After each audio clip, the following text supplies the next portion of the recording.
स्वागत है आपका आपके अपने YouTube channel Arihant Hindi education में।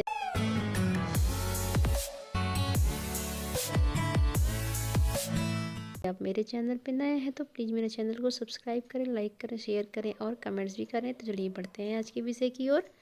आप लोग कक्षा 9 हिंदी विषय के अंतर्गत भारतेंदु हरिश्चंद्र द्वारा लिखित प्रेम माधुरी पाठ का हिंदी व्याख्या देख रहे हैं।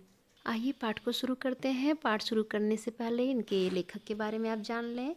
प्रेम माधुरी पाठ के लेखक भारतेंदु हरिश्चंद्र हैं, जो कि आधुनिक हिंदी साहित्य के पितामह कहे जाते हैं। बच्चों, वे हिंदी में आधुनिकता के सबसे पहले रचनाकार थे और इनका मूल नाम हरिश्चंद्र था। भारतेंदु इनकी उपाधि थी और हिंदी साहित्य में आधुनिक काल का प्रारंभ सबसे पहले भारतेंदु हरिश्चंद्र से ही माना जाता है। ये भारतीय नवजागरण के अग्रदूत के रूप में प्रसिद्ध हैं। बच्चों, इस कविता में उद्धव गोपियों को निर्गुण ब्रह्म की उपासना करने का संदेश देते हैं, जिसे कि सुनकर गोपियाँ बहुत दुखी होती हैं और उस संदेश को अपने लिए निरर्थक मानती हैं।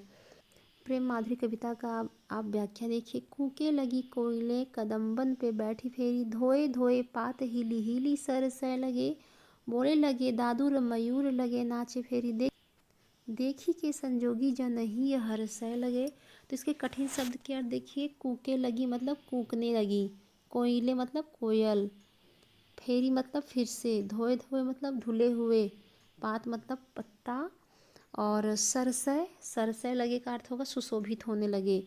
और देखिए यहाँ दादुर शब्द का अर्थ होगा मेढक, मयूर शब्द का अर्थ होगा मोर, और संजोगी जन इसका अर्थ होगा अपने प्रिय के साथ रहने वाले लोग। बच्चों, आप जब भी काव्य की व्याख्या करें तो संदर्भ जरूर दें। संदर्भ के अंतर्गत पाठ का नाम और पाठ को जिसने लिखा है उसका नाम अवश्य देना चाहिए। तो इसका संदर्भ आप लोग देख लीजिए। प्रस्तुत पद्यांश हमारी पाठ्य पुस्तक हिंदी काव्य में कवित्त छंद भारतेंदु हरिश्चंद्र की रचना है, जो कि उनके प्रेम माधुरी शीर्षक से लिया गया है। कवि ने इस छंद में वर्षा ऋतु के आने पर प्राकृतिक दृश्यों में जो बदलाव हो रहे हैं उसी का वर्णन किया है। तो इसका व्याख्या देखिए। वर्षा ऋतु आ गई है और कूके लगी कोयलें अर्थात कोयलें फिर से कदम्ब के डाल पर बैठकर फिर से, देखिए फेरी यानी फिर से कदम्ब के डाल पर बैठकर कूकने लगी हैं। देखिए यहाँ बच्चों, धोए धोए हिली हिली, तो इन शब्दों में पुनरुक्ति प्रकाश अलंकार है।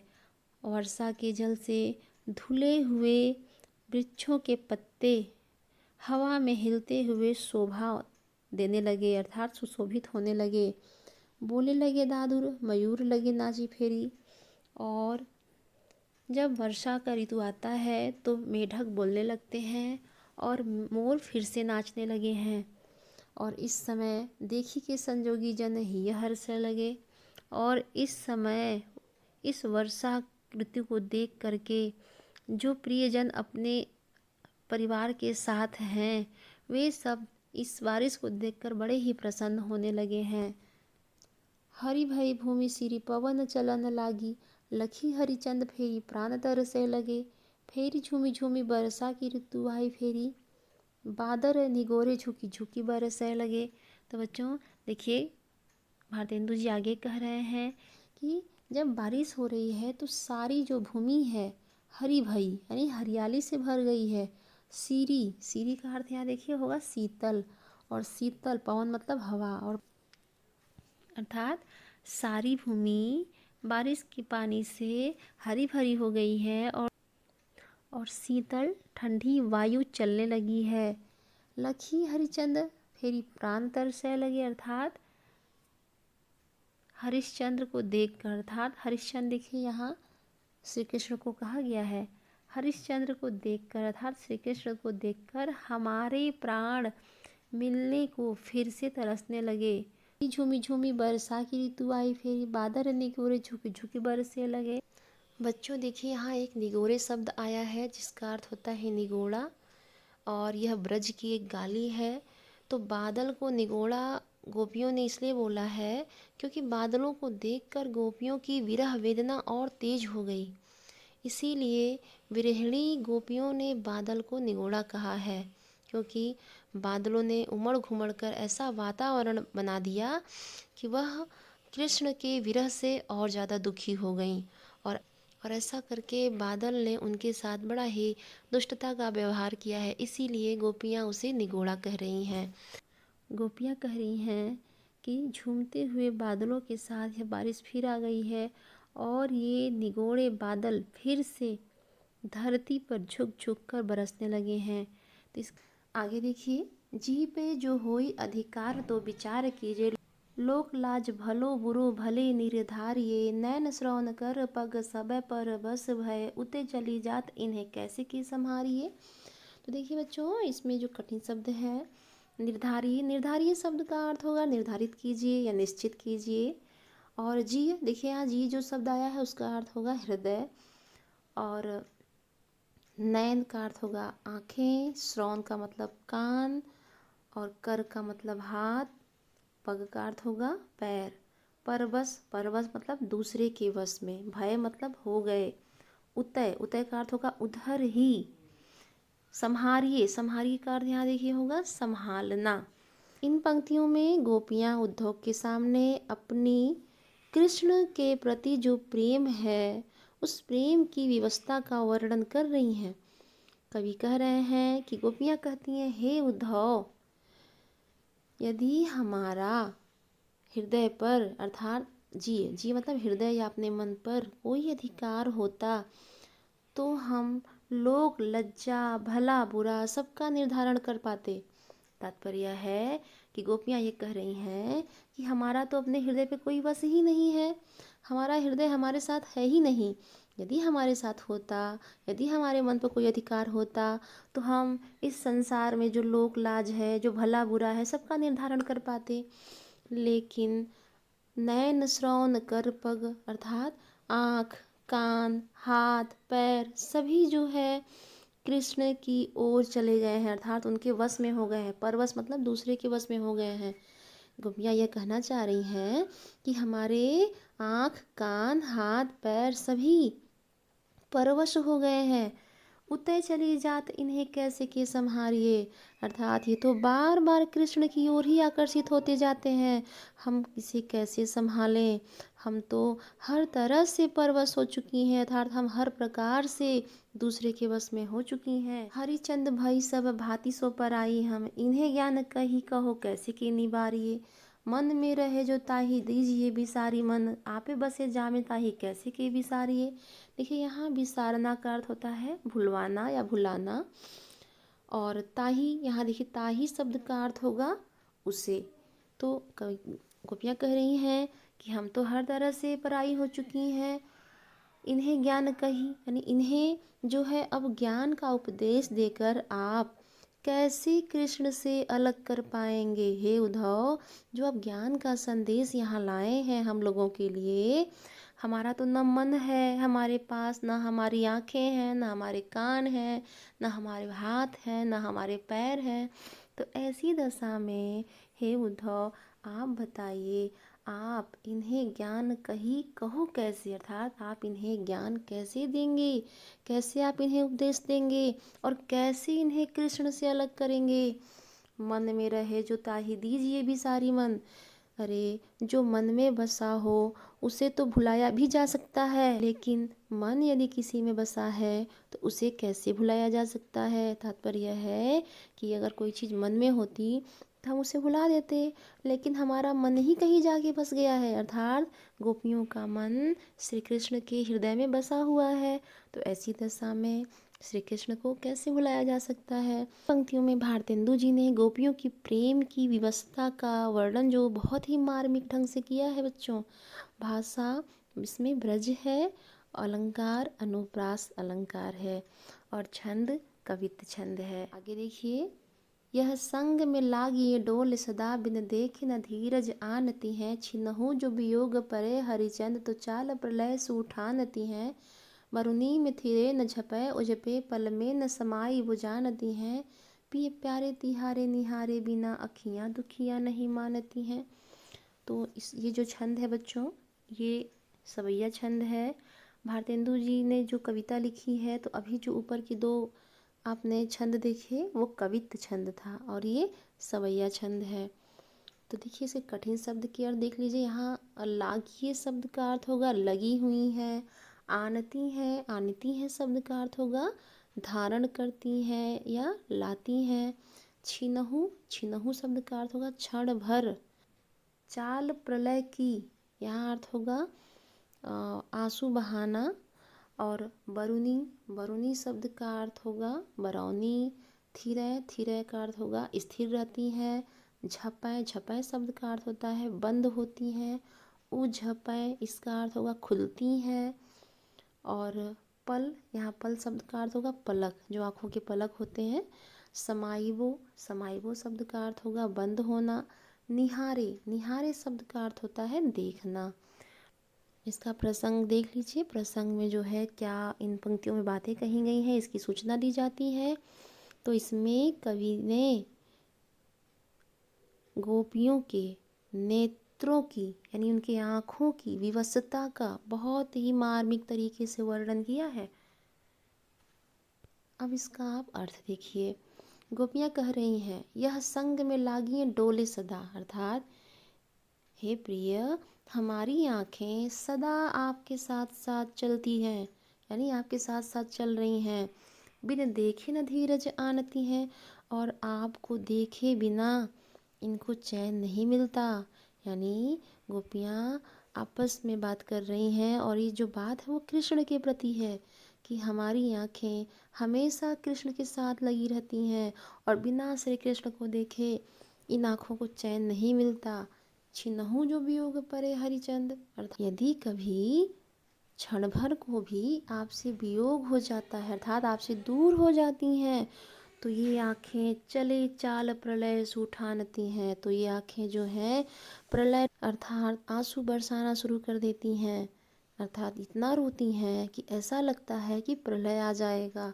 बरुनी में थिरे न झपे उझपे, बरुनी देखिए यहाँ हो जाएगा बरौनी, यानी आँखों की जो बरौनी होती है।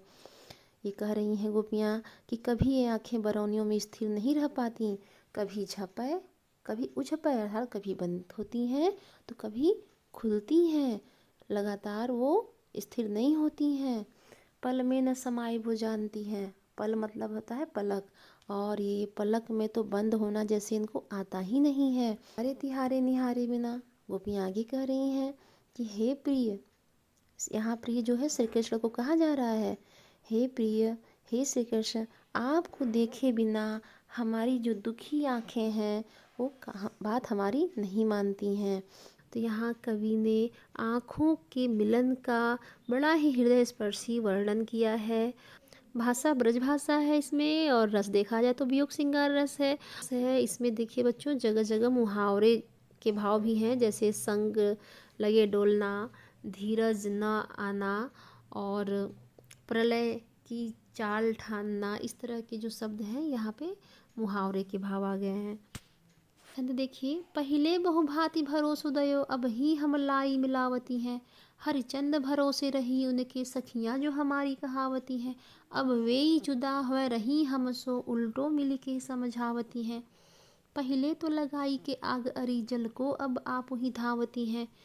दिए गए पंक्तियों में श्री कृष्ण के वियोग में व्याकुल एक सखी दूसरी सखी से कहती है, उपलम्भ देते हुए कह रही है, उलाहना देते हुए कह रही है, हे सखी, पहले तो तुमने मुझे बहुत भरोसा दिया कि अभी हम जा रहे हैं और कृष्ण को लाके तुमसे मिलवा रहे हैं, लेकिन हरिचंद्र भरोसे रही उनके और मैं तुम्ही लोगों पर विश्वास कर बैठी, अर्थात जो मेरी अपनी सखियाँ कहलाती हैं मैं उनके ही विश्वास पर बैठी रह गई और अब वही मुझसे अलग हो गई। अब वे ही जुदवा है रही हम सो, अर्थात अब वो ही मुझसे अलग हो गई हैं, उल्टो मिली के समझावती हैं, और अब श्री कृष्ण को मिलाने की बजाय वो मुझे उल्टा समझाए जा रही हैं। अरे सखी, पहले तो लगाई के आग अरी जल को, अब आप ही धावती हैं। कह रही है गोपी कि अरे सखी, इन्होंने तो सबसे पहले मेरे हृदय में प्रेम की आग भड़का दी और अब उसे बुझाने के लिए जल लेने को दौड़ी जा रही हैं। यह घात इसमें जो गोपी है वो कृष्ण के मिलन के लिए परेशान है। यहाँ कवि ने सखियों के प्रति गोपी की खींच का बड़ा ही सुंदर वर्णन किया है। भाषा ब्रज है, शैली मुक्तक है, रस वियोग श्रृंगार रस है, छंद सवैया है और अलंकार अनुप्रास है। आगे देखिए, उधौ जो सुधौ गहो वह मार्ग, ज्ञान की तेरे जहाँ गुदरी है। को नहीं सिख मानी है यहाँ, एक श्याम के प्रीति प्रतीति खरी है। ये ब्रजबाला सब है एक सी, हरिचंद जो मंडली ही बिगड़ी है। एक जो होए तो ज्ञान सिखाइए, कूप ही में यह भांग परी है। इन पंक्तियों में उद्धव गोपियों को निर्गुण ब्रह्मा का ज्ञान देने गोकुल आए हुए हैं और गोपियाँ उनकी बातें सुनकर कहती हैं कि वे किसी भी तरह से निराकार ब्रह्मा के उपदेश को ग्रहण नहीं कर सकती। इसी का वर्णन इसमें है। गोपियाँ कह रही हैं, उधौ जो सुधौ गहो, सुधौ का अर्थ होता है सीधे, गहो मतलब पकड़ो।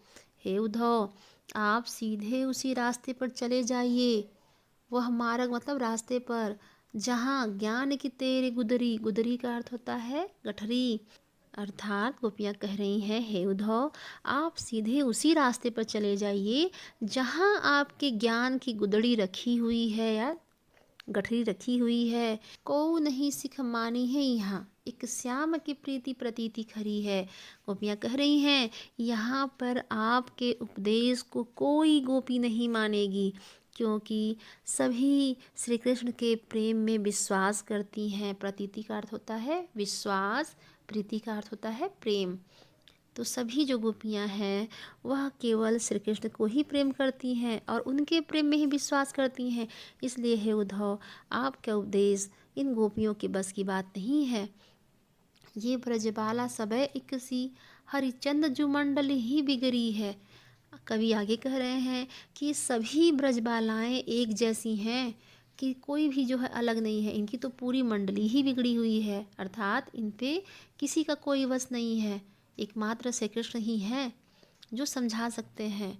तो ये जो गोपियाँ हैं, ये जो ब्रजबालाएँ हैं, इन सभी का जो सोच है एक जैसा है, इसलिए ये सब आपकी बातें नहीं समझ पाएंगी।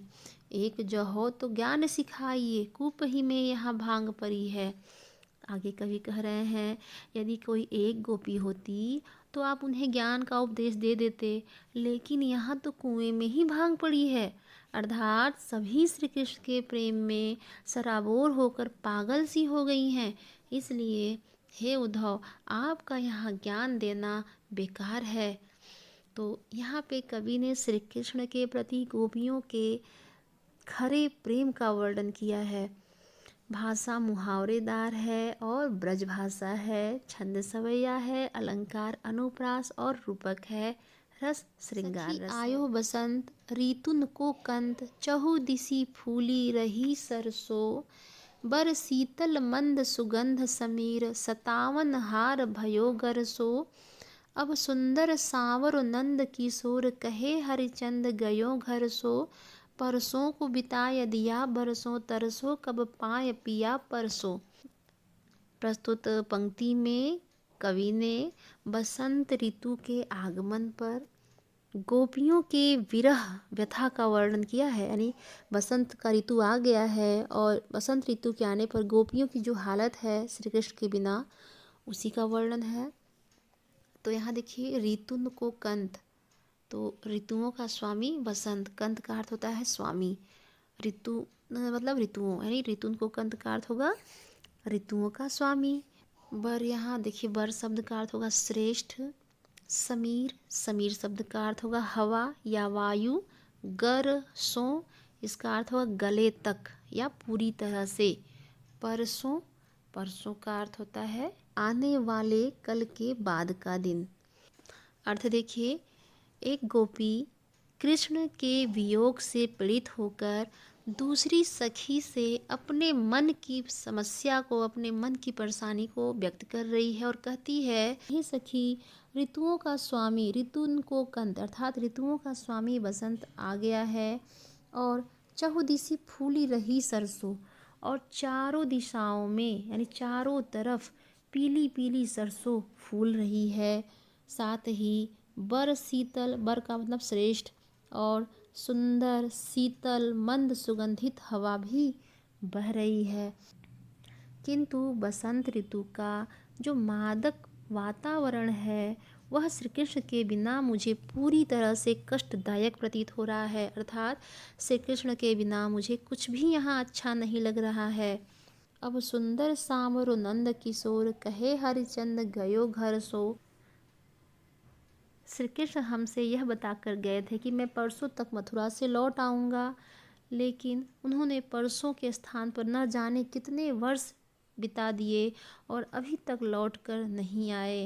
मैं तो अपने प्रियतम कृष्ण के चरणों का स्पर्श करने के लिए तरस रही हूँ, पता नहीं कब उनके दर्शन हो सकेंगे। तो यहाँ बसंत ऋतु का सुहावना वातावरण गोपियों की विरह व्यथा को और अधिक बढ़ा रहा है। भाषा ब्रज है, रस वियोग श्रृंगार है, छंद सवैया है और अलंकार यमक और अनुप्रास है। आगे देखिए, इन दुखियान को न चैन सपने हूँ मिल्यो, तासु सदा व्याकुल विकल अकुलाएंगी, प्यारे हरिचंद जो की बीती जानी अवधि प्राण, चाहत चले पे तो संग न समाएंगी। इन पंक्तियों में श्री कृष्ण के विरह में व्याकुल गोपियों के नेत्रों की मार्मिक व्यथा का चित्रण किया गया है।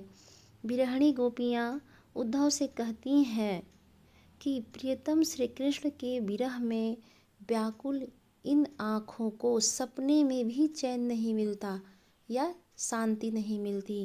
अर्थात गोपियाँ कह रही हैं उद्धव से कि ये मेरी आँखें जो है श्री कृष्ण के विरह में इतनी बेचैन हैं, इतनी व्याकुल हैं कि इन्हें सपने में भी चैन नहीं मिल पा रहा है, क्योंकि इन्हें सपने में भी कृष्ण के दर्शन नहीं होते हैं। इसलिए ये हमेशा सदा मतलब हमेशा कृष्ण के विरह में व्याकुल रहेंगी। यहाँ विकल शब्द का अर्थ होगा व्याकुल रहेंगी, अर्थात ये दर्शन करने के लिए हमेशा परेशान रहेंगी। प्यारे हरिचंद जो कि बीती जानी अवधि, यहाँ देखिए अवधि शब्द का अर्थ होगा अवधि या समय। गोपियाँ आगे कह रही हैं कि प्रियतम श्री कृष्ण के लौट आने की जो अवधि है वो बीतती जा रही है और यह जानकर मेरे प्राण इस शरीर से निकलना चाहते हैं। देखो एक बार हुन नैन भरी तो ही आते, जौन जौन लोक जई हैं तहाँ पछताएंगी। गोपियाँ आगे कह रही हैं कि श्री कृष्ण के आने की तो अवधि बीतती जा रही है और जैसे जैसे यह समय बीत रहा है यह जानकर मेरे शरीर से अब प्राण निकलना चाहते हैं, लेकिन मरने पर भी ये नेत्र मेरे साथ जाना नहीं चाहते, क्योंकि इन्होंने अपने प्रियतम श्री कृष्ण को जी भर कर नहीं देखा। इसलिए हम जहाँ जहाँ यानी जिस जिस लोक में जाएंगे वहाँ हमारी आँखें पश्चाताप करती रहेंगी। इन्हें दुख रहेगा कि इन्होंने अपने प्रियतम श्री कृष्ण का दर्शन नहीं किया। हे उद्धव, बिना प्राण प्यारे भय दरस तुम्हारे यहाँ मरहू पे आँखें ये खुली ही रह जाएंगी। गोपियाँ आगे कह रही हैं, हे उद्धव, तुम श्री कृष्ण से जाकर कहना कि हमारे नेत्र जो है मृत्यु के बाद भी तुम्हारे दर्शन की प्रतीक्षा में खुले रहेंगे। तो यहाँ देखिए गोपियों के जो प्रेम का भाव कितना गहरा है कि मरने के बाद जो इन्होंने ये दिया है लक्षणा कि मरने के बाद आँखें खुली रह जाएंगी, तो ये कितना मतलब कि मार्मिक उनका जो व्यथा है, इनका दुख कितना मार्मिक है, कितना असहनीय है कि ये श्री कृष्ण को देखे बिना मरना भी नहीं चाहती हैं। अर्थात इनका ये कहना है कि यदि इनकी मृत्यु हो भी जाती है तो भी इनकी आँखें खुली की खुली रह जाएंगी। बच्चों, जीवन का यह सत्य है कि जब इंसान की मृत्यु होती है तो आँखें तो वैसे ही खुली रहती हैं, और इस लक्षणा को कवि ने बड़े ही सटीक ढंग से अपने काव्य में प्रयोग कर लिया है। तो यहाँ छंद सवैया है, रस वियोग श्रृंगार रस है, अलंकार अनुप्रास और पुनरुक्ति प्रकाश है, शैली मुक्तक भाषा ब्रज, और साथ ही इसमें मुहावरों का भी बड़ा सुंदर प्रयोग हुआ है, जैसे सपने में भी चैन नहीं मिलना और देखो एक बार नैन भरी आदि मुहावरे बड़े ही सटीक प्रयोग हुए हैं। तो आज के लिए इतना ही, धन्यवाद।